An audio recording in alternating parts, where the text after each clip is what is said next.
ada yang tidak terus. Makasih ya sayang ya. Ini ya Pak. Tante, sekarang tanggal berapa sih Tante? Kenapa sih Yuli kok nanya tanggal terus? Hah? Kan kemarin sama sekarang lain loh Tante. Nih ya, kalau kemarin kan tanggal 9. Ya, hari ini ya tanggal 10. Oh, tanggal 10. Berarti tanggal 15-nya masih lama ya Tante? Ayo, kenapa sih? Yuli pasti kangen sama Papa ya? Iya Tante, habis sudah lama banget Papa nggak pulang-pulang Tante.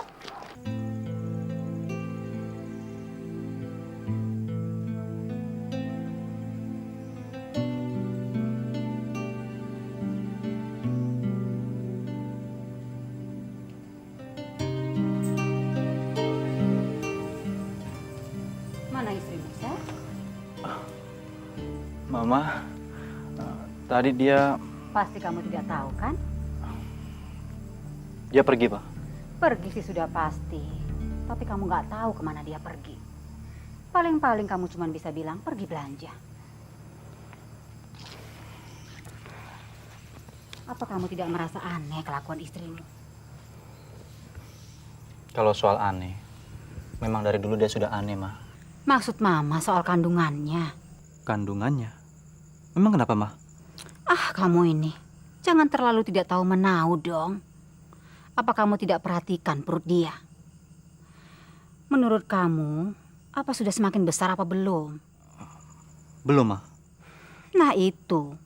Apa kamu pikir tidak aneh? Memang kalau hamil 3 bulan sudah kelihatan, Ma. Memang kalian menikah baru 3 bulan. Tapi sebelumnya kan dia sudah hamil. Katakanlah perutnya memang belum membesar. Tapi mana gejalanya itu? Mules, muntah-muntah, segala macam. Kondisi badannya biasa-biasa saja. Tidak ada perubahan sama sekali. Saya pernah tanya sama dia, Ma. Apa dia nggak ngerasa ingin muntah-muntah? Terus apa katanya? Dia bilang, ya nggak semua wanita, Ma, ngalami gejala kayak gitu kalau sedang hamil. Tidak selalu muntah memang benar. Tapi masa tidak ada perubahan sama sekali sih? Ngidam juga tidak. Kalau itu sih, dia bilang iya, Ma. Ngidam apa dia? Ya, ngidam jalan-jalan terus. Itu sih bukan namanya ngidam. Itu namanya aji mumpung. Ambil kesempatan dalam kesempitan. Kalau urusan jalan-jalan, sebelum menikah dengan kamu juga dia memang suka jalan. Kalau begitu saya rasa dia nggak aneh, Ma. Saya yang aneh. Kenapa mau-mauan saya menikah sama perempuan kayak dia? Eksa?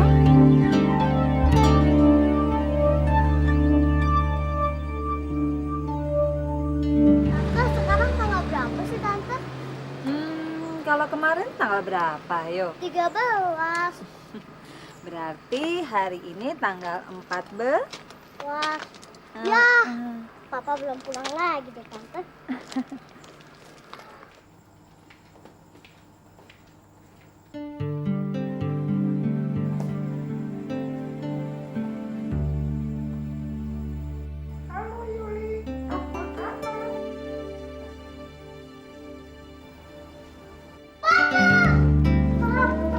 Halo Yuli sayang. Papa katanya mau pulang tanggal 15. Loh, emangnya kalau papa pulang sekarang kenapa? Nggak boleh? Apa nanti kalau nggak papa pergi aja lagi deh? Jangan, kan Yuli udah kangen berat loh sama Papa. Dapat istilah dari mana itu kangen berat segala? Biasa sama Tante Alma. Tante Alma. Ya papa jadi belum salaman ya sama Tante Alma.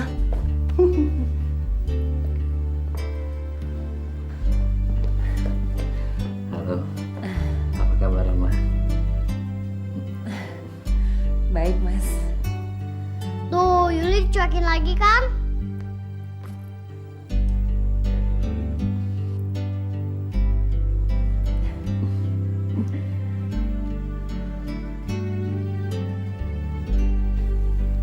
Pada prinsipnya kesediaan saya untuk membantu di Alma masih seperti dulu. Apapun akan saya lakukan sampai dengan mata kepala saya sendiri saya dapat melihat si pemerkosa itu masuk sel penjara.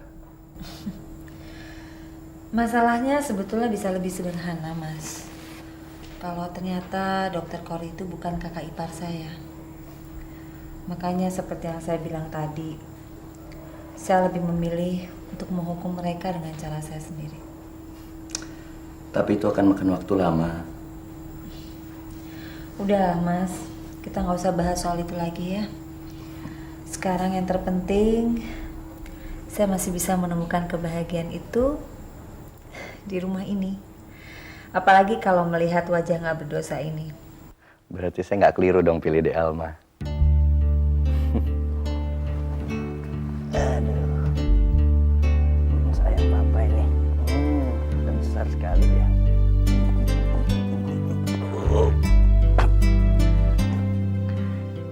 Di satu sisi, saya ngerasa kok menjadi ayah yang buruk. Soalnya Yuli sering saya tinggalin sendiri lama-lama. Tapi di sisi lain, saya ngerasa begitu aman. Soalnya dia diasuh sama De Alma. Jadi saya nggak perlu khawatir apa-apa dengan Yuli. Tapi untungnya Yuli kan udah terlatih untuk mandiri, Mas. Enggak juga kok. Dia dulu nggak kayak gini. Cengengnya bukan main. Malah manja lagi. Tapi sejak ketemu De Alma dia jadi banyak berubah. Ya, saya jadi nggak enak sendiri kalau ingat soal itu. Soalnya kan saya dulu yang minta De Alma jadi pengasuh. Tapi kenyataannya malah lebih dari pengasuh. Segala-galanya. Ya, membimbing, mendidik, jadi guru yang baik, malah jadi orang tua pengganti. Mas Renaldi terlalu berlebihan deh. Enggak. Saya kok yang lebih-lebihin. Malah jauh sebelum saya pulang ke sini, saya sudah mikirin yang lebih dari itu. Mikirin apa? Selama ini kan Yuli sudah sangat dekat sama De Alma. Tapi sayangnya dia selalu manggil dengan sebutan tante. Sebetulnya apa yang mesti disayangkan? Kalau saja satu saat nanti dia bisa memanggil De Alma dengan sebutan ibu atau mama mungkin. Aduh, saya kayaknya harus tahu diri deh, Mas, untuk nggak begitu aja berani menerima panggilan seperti itu. Justru saya yang akan berusaha untuk membangkitkan keberanian De Alma. Ya kalau sampai tahap segitu, rasanya saya juga nggak ada hak ya untuk melarang usaha Mas Renaldi. Mudah-mudahan saja begitu juga untuk tahap-tahap selanjutnya. Ya kita lihat saja nanti ya.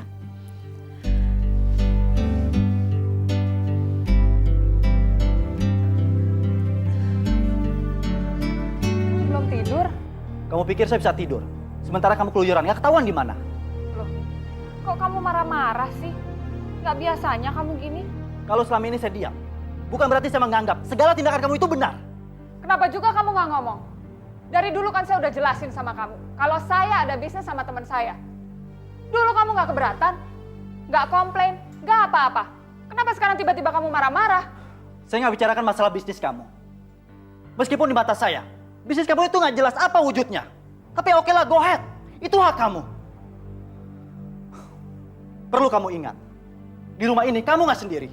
Ada saya, suami kamu. Sering ada telepon di rumah ini. Dan saya selalu manggil kamu. Tapi kamu nggak pernah ada. Itu konyol kan, Don? Cuma itu.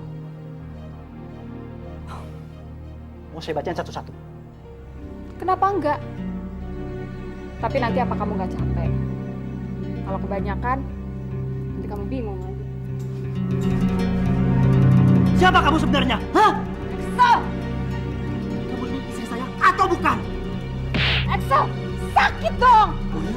Sakit, hah? Seharusnya kamu marah. Atau kalau perlu kamu tampar saya.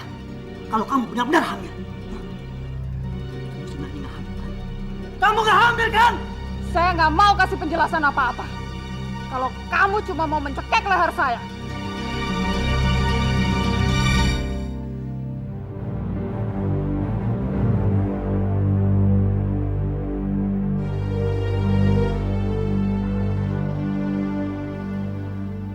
Ma. Bukan maksud saya mempermainkan Excel. Apalagi mempermainkan Mama. Saya berbohong karena saya ingin tahu bagaimana sikap Excel yang sebenarnya. Karena biasanya cowok kalau udah diomongin seperti itu, pasti dia mundur teratur. Lari atau lepas dari tanggung jawab. Memang udah berapa banyak cowok yang kamu bilangin begitu? Ya banyak sih, Ma. Kamu punya pacar dulu banyak. Maksud saya, Dan pasti hubungannya sudah jauh kan?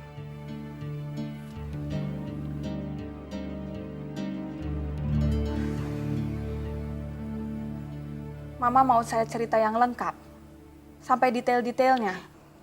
Nggak usah. Nanti malah mama yang jantungan. Punya pacar banyak yang nggak apa. Tapi setelah nikah harus satu.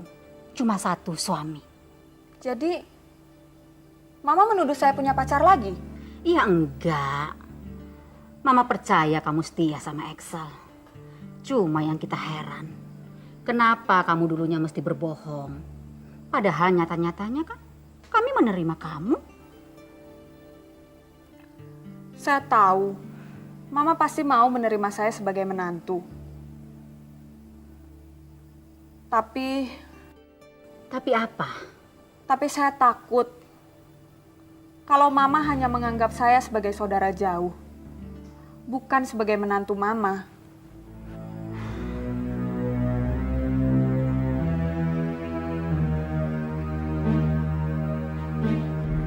Kamu tadi sebenarnya mau bilang apa? Mau bilang takut saya tidak mau menikahi kamu?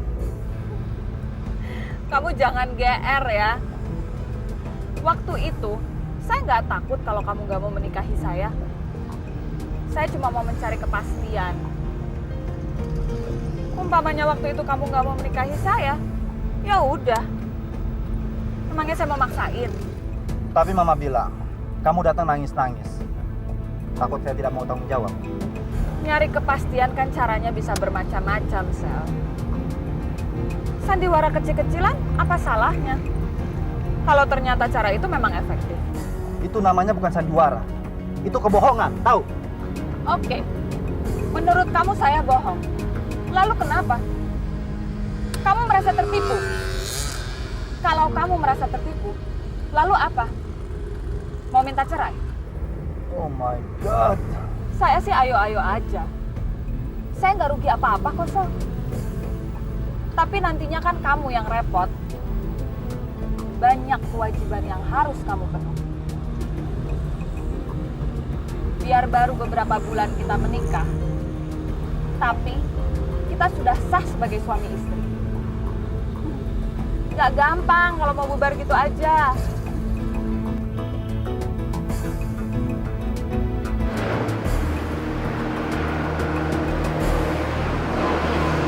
Kamu jalan sendiri saja. Terserah mau kemana. Terserah mau pulang jam berapa. Kamu mau kemana? Excel.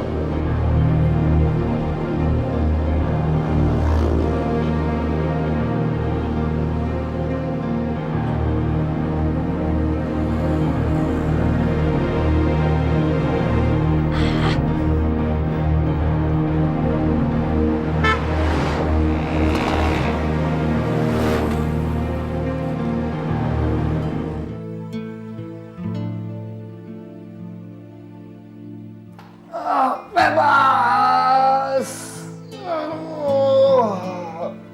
Bebas. Bebas kenapa, Mas? Ya maksud saya bebas, saya nggak perlu bayar apa-apa lagi. Maksudnya nggak bayar kontrakan lagi kan? Kamu nyindir.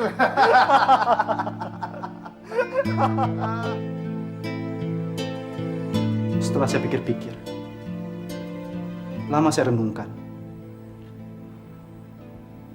Kayaknya memang susah nyari istri yang sebaik seperti Alma.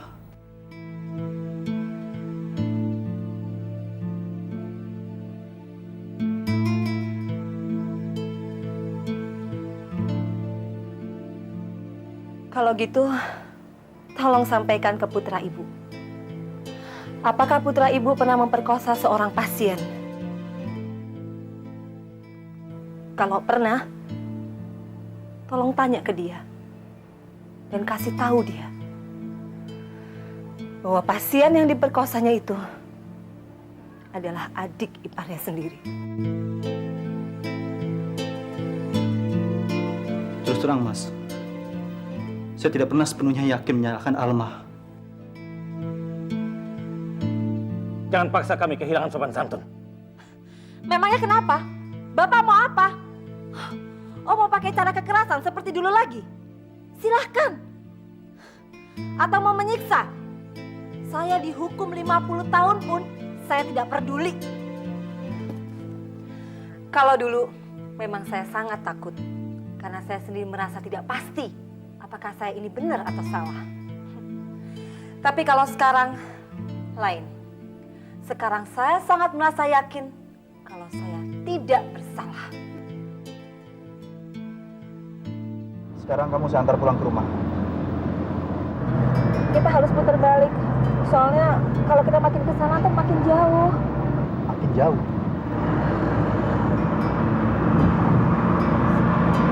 Saya udah gak tinggal sama orang tua lagi.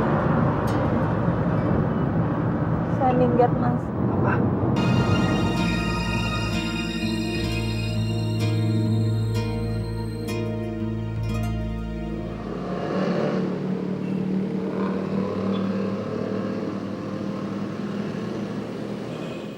Depan kiri atau kanan, Pak? Kalau nggak salah belok kanan ya, Pak? Benar, Pak? Kanan ya. Iya.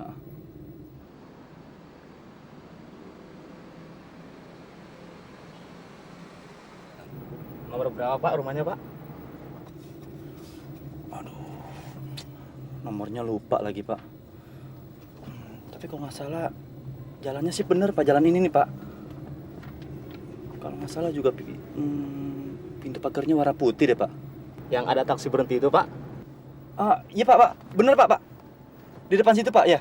Stop aja, Pak. Stop.